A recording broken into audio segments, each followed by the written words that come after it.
Hello. What's your name, please? My name is Harriet Nkechi Ademorago. Where are we? We are in the forest of love letters And where is the Forest of Love Letters base? in Fulham, Lily Road, number 26, the gallery. And what part of the world are we in? We are in London, Fulham. This is the Earl Scott Development Company gallery, and they've given me this gallery for the whole of February to exhibit the Forest of Love letters, celebrating the love in all earth beings. Thank you. May I know what you have on your head, please? That is the firewood of love in Igbo, Nko Ihunanya. Thank you. So tell me, today we have a lot of things that we have seen. We saw the mirror of love, the wood of love, the musical instrument called ogene, anudu, and ekwe and Ikoro. yes. Can you explain what these signify? I'm a philosopher and I get inspired by everything.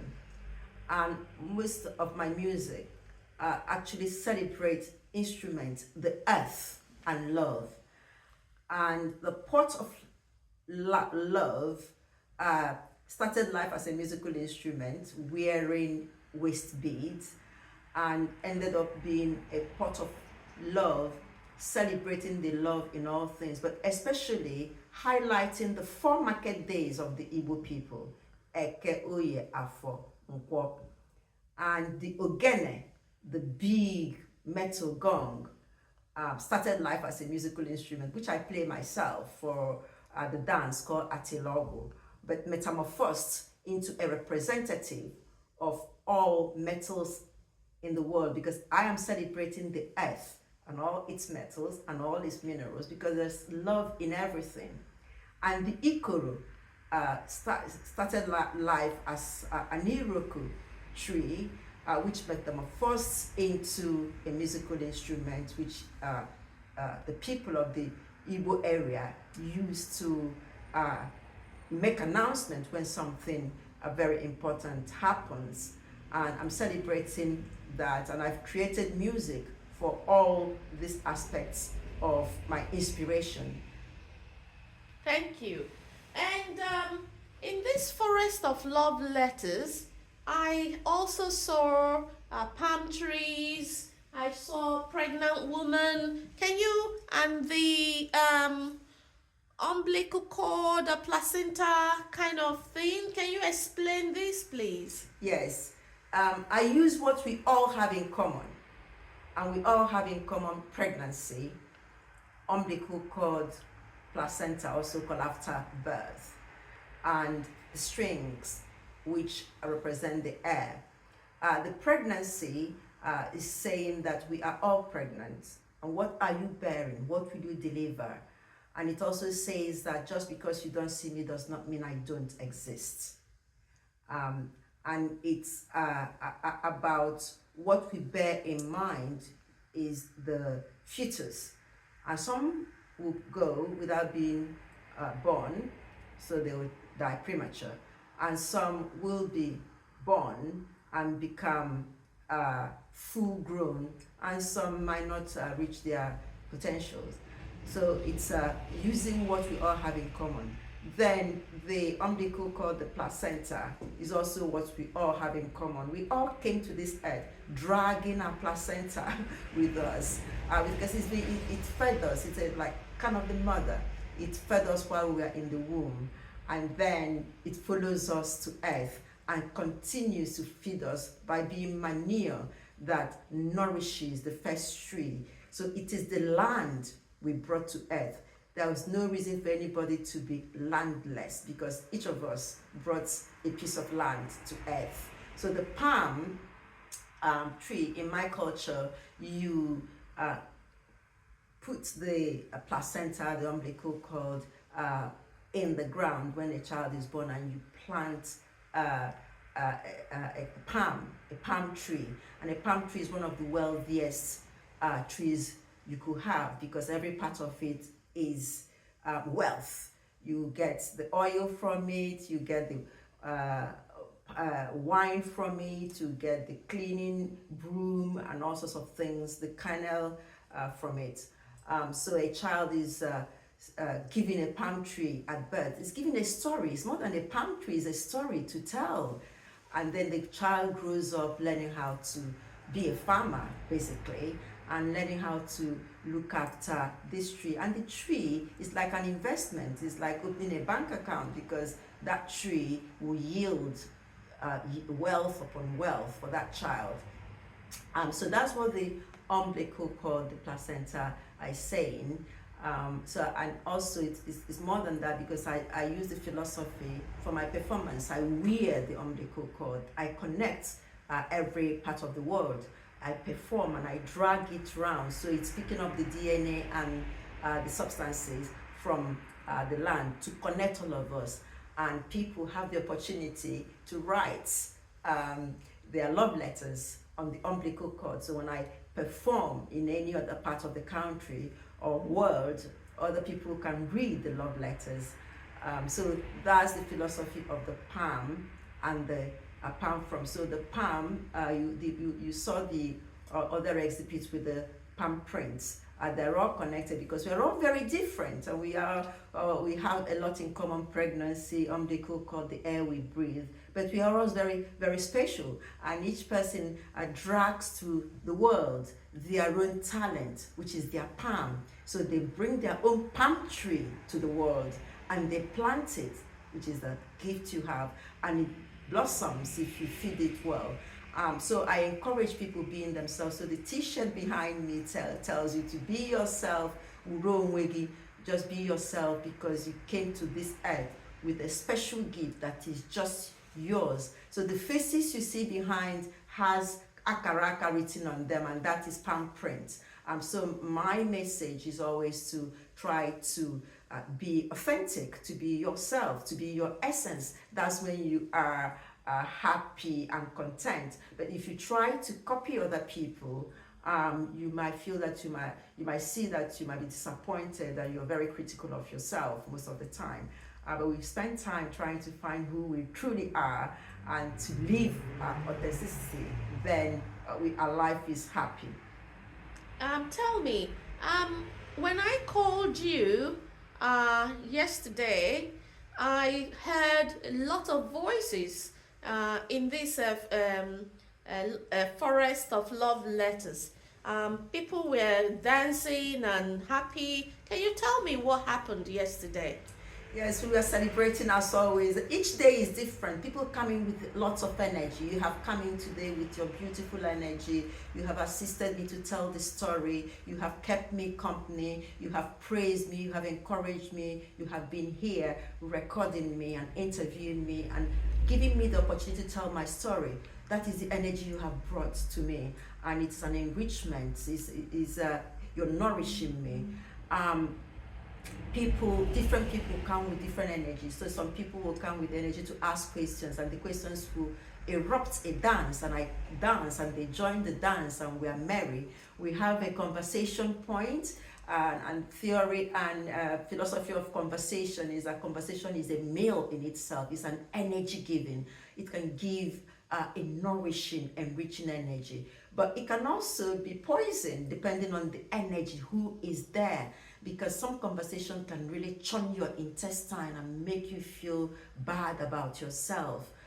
So we celebrate conversation, but we become aware that much as it is nourishing, it can also be poison. And if we are aware of those differences, we'll be able to make the right decision. How do you overcome a negative energy or something that in a way kind of poisonous? Like how do you overcome that and channel it to positivity? Yes, we are all reactions and, and actions. We are all chemicals. and something outside might make us react in some ways. And it is very natural to react. It's very natural to feel bad. It's very natural to be angry. The thing is not to allow it to overtake your whole being. I try to maintain an equilibrium. If you maintain an equilibrium, you can go a little bit above the equilibrium or lower it. Then, because you're filling yourself with love, you can come up to that equilibrium. So I think it's very important for us to be human, to enjoy all the emotions of being human: anger, annoyance, joy, happiness. They are all beautiful. If you know how to use it, if you're angry and manipulate that anger in a way that it helps not just you but humanity. But some people allow the anger to actually swallow them, so they become the name anger or angry. I try, I like everyone else, I have my days that I get upset. I find that I deal with what it is, I actually deal with it. And when I finish, so I whatever that is, it is that is bringing the negativity, I deal with it, and then put my music on and move. But I don't leave things undealt with. I will deal with it. I'll confront it. I'll face it. You know, that's how I live my life. Thank you. Now you've talked about music. Can you tell us the music you've produced and you've actually recorded, produced, and yeah, can you tell us more about your music and their names? Yes, my music is called Theatre of Conversation Sounds. I am the person that is trying to create that new genre, and my art is called Theatre of Conversation. And what it is that I create, as I say, I get inspired by the earth, by love, by musical instruments. I honor them. So I've created music that I've had over 80 tracks of music, some celebrating musical instruments. The kora inspired my music journey. The ikoro inspired my music breaking news. The oji, which is a metal staff that the Igbos carry, is the staff of authority, inspired my music. So I honor instruments.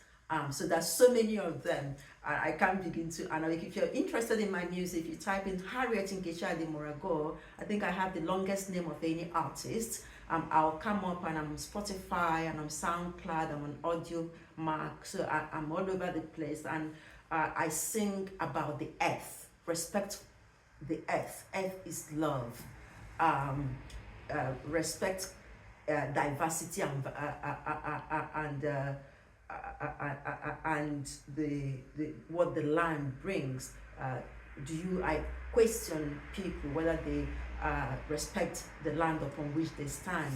I sing about power. I have also produced music about domestic abuse because I'm inspired. I've produced music about immigration and having to and deportation. So my music is varied. There are so many topics. So it depends on what you're interested in. If you tell me what you're interested in, I'll tell you the track that you can listen to. So I have power 1, 2, 3, power 4. So power 1 is it questions you, how do you use your power on those that are around you. Power 2 is about politicians. Who is a politician? Don't look at them. You are a politician because you voted those people in power. And so I sing about corruption as well. And name calling is about domestic violence, people calling them and just creating awareness that it's a kind of killing people because names, words can really hurt and leave scars in people. And then I concluded the Power series with the Love Power, which is about love, which is about what love really means, the nakedness of it. So I have those 4 songs about power created about the same period. Thank you. When I came in here, I met a very beautiful young lady called Katie. I'll call her an English Rose. Yes. And whilst I was there, so many people came in from different countries. And in particular, the gentleman that came in with his young son, they're from Switzerland. If I should ask you, I have two more questions, but Yes, I don't know if you actually. can answer one. Okay. If you were to be an animal, Yes. what kind of animal would you be and why? Oh, good. I'm wearing this coat because I'm representing animals at this moment. And if you look closely, you see an owl. I'm wearing an owl, and I'm wearing a snake, and I'm wearing a spider, and that represents the world. And this is the flowers and the forest of the world. So I wear animals, and on my neck, you see that I'm wearing a snake, and you also see that I'm wearing a snake. Actually, my son bought me this snake, so I have a reputation for snake because I love pythons.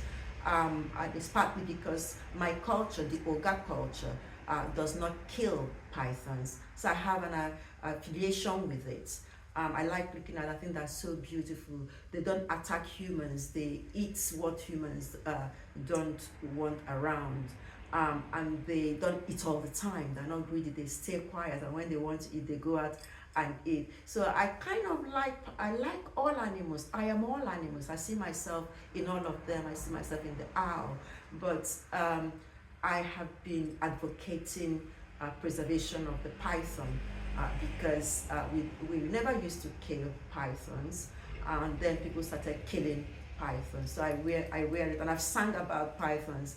And I have a kind of a sad story because in Oga, I have a conservation area. I have a center for love, and I created a hut for love, and I use local materials like bamboos to create this installation.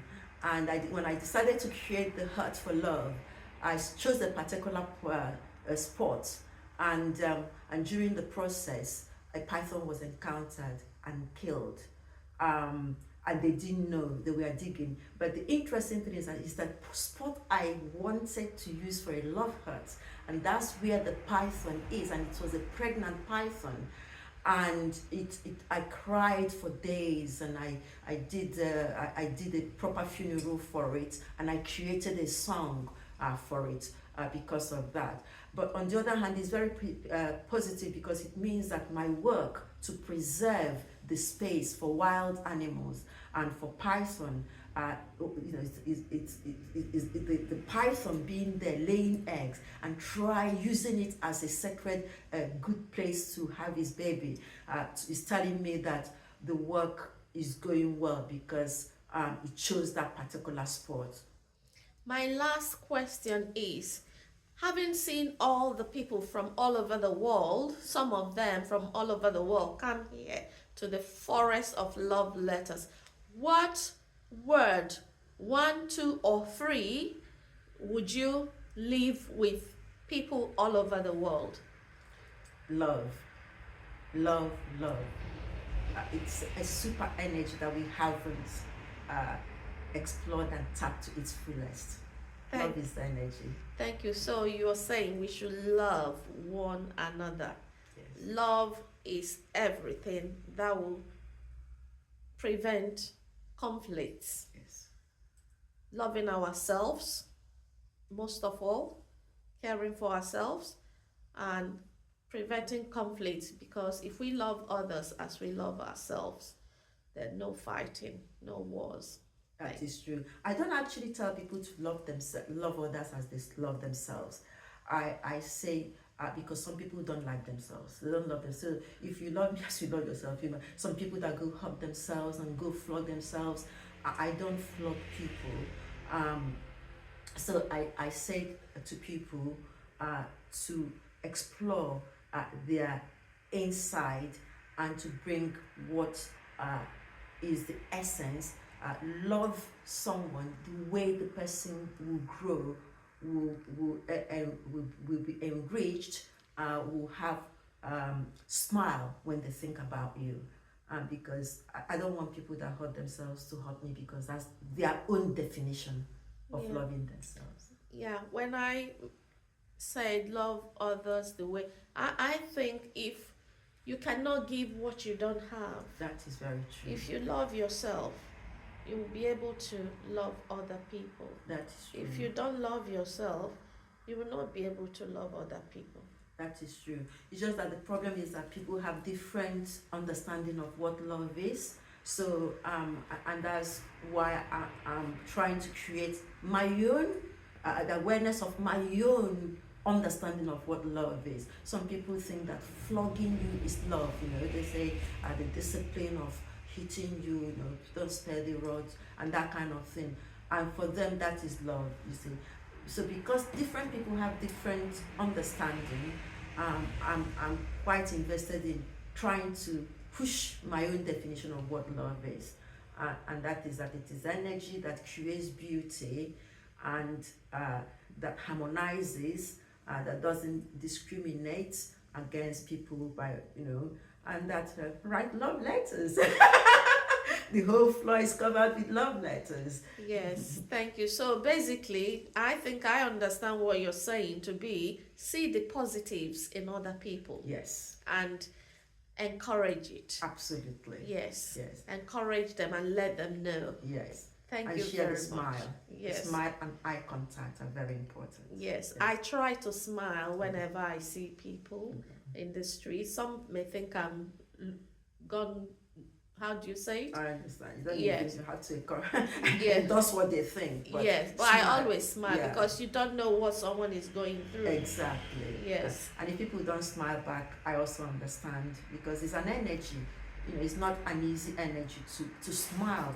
You need a lot of energy. So when people don't smile back, I understand they don't have that energy at that particular time. Yes. They may have it tomorrow, but not at that moment. Yes. Okay. Harriet Nkechi Ademorago, it's a pleasure having a conversation with you. Thank you very much for today. You fed me, watered me, sang to me. It's like a lullaby, and I need to hit my bed. Thank you. If you don't know, I'm having this conversation at 12 midnight, or it's gone over 12 midnight, and my friend, my sister, she's held me with love. She's come to support me. She stayed here for over 6 hours, making sure that she documents the forest of love letters. And I can't begin to tell you what a special gift she has been to me. Without people, we can't move. And she has been a strong rock of support. And I just want to say thank you. Thank you so much. Thank you. No man is an island. Thank you. Thank you.